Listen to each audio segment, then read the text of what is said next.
Hi there, Duncan here, physiotherapist and owner of Life is Movement, here with another exercise video demonstration. I make these videos for my patients here at the clinic. However, if you're not a patient and you find any of this useful, please feel free to use it as you see fit. Just make sure you do so safely. So I've just finished a lower body workout here in my gym, in my clinic, and I wanted to take the opportunity to show off a fantastic new piece of rehab equipment that I have bought for my clinic, and that is this torture device looking thing called a dorsiflexion trainer, or a tibialis anterior trainer. I got this from the folk at Bulletproof Gear, and I've only purchased one thing from this company, but the delivery was excellent, and it's a really, really good piece of kit, so thank you.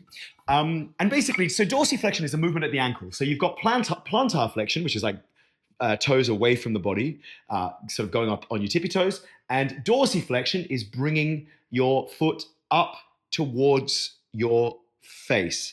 Sorry for my gigantic feet. It is a camera trick, but I do have gigantic feet, so my apologies, but you need to see it to get the point.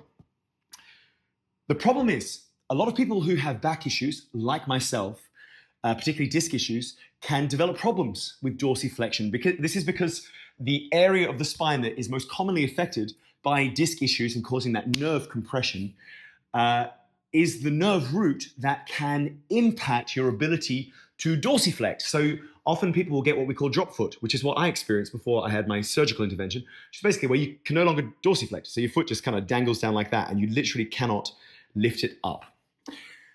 Fortunately, so I had a complete loss of function in that part of my body.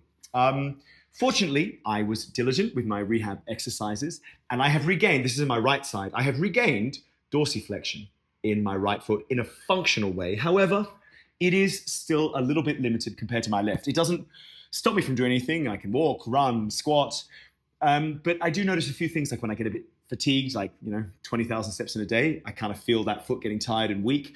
And a really random thing that I've noticed is, particularly in certain jiu-jitsu moves where you have to kind of hook a guard around someone, I just can't do them because I don't have the strength to be able to do it. But fortunately, in jiu-jitsu, there's always an alternative. So I won't cry over that limitation. But if you come to the clinic with that issue or any issue that affects your ankles at all, you'll be able to use this piece of equipment. So all I do is I take the equipment and I sort of wrap it around my feet. I'm just going to bring them up like this, and it will allow you to weight that dorsiflexion pattern. So here you see I've only got a tiny bit of weight because I'm still new to this exercise, but as you can see, you've got the little nubbin right at the end there, and you could really load this up with weight to train that pattern. So if you are someone like me who has experienced a loss of dorsiflexion capacity and needs some rehab for your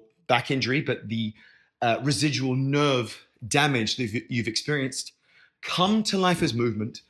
Obviously, I treat everything. I'm a physiotherapist, shoulders, knees, toes, noses.